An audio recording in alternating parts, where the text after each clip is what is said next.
moi, ce que j'ai trouvé intéressant dans cette matinée, c'est que déjà, elle s'inscrivait dans une démarche régionale assez globale, puisqu'on a commencé par la présentation des dispositifs économiques mis en place par la région, dont on a bénéficié pour les uns pour les autres,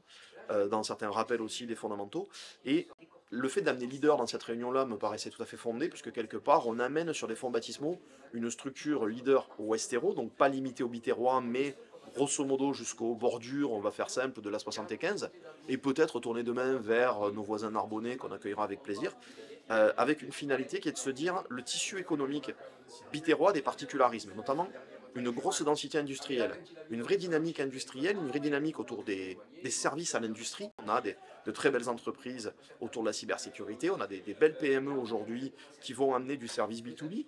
et donc ça avait sens de créer justement un leader sur cette partie-là basée à Béziers, puisque nous allons correspondre à des attentes de PME locales, avec leur typicité, avec leur particularisme, avec des sujets qui seront abordés de manière complètement collégiale sur la base de ce que les entreprises attendent de ce genre de structure, et voire même sur ce qu'elles nous remonteront comme étant les besoins. On va être aussi bien sur de la TPE, voire du porteur de projet, à de la PME, je n'irai pas jusqu'à avoir la prétention de dire de l'ETI dans un premier temps, en sachant bien qu'on va tourner autour des trois piliers fondamentaux, l'innovation, la croissance et la RSE. Donc c'est vraiment ça qui est attendu aujourd'hui sur ce bassin. On sait qu'il y a le besoin, on sait qu'il y a la demande.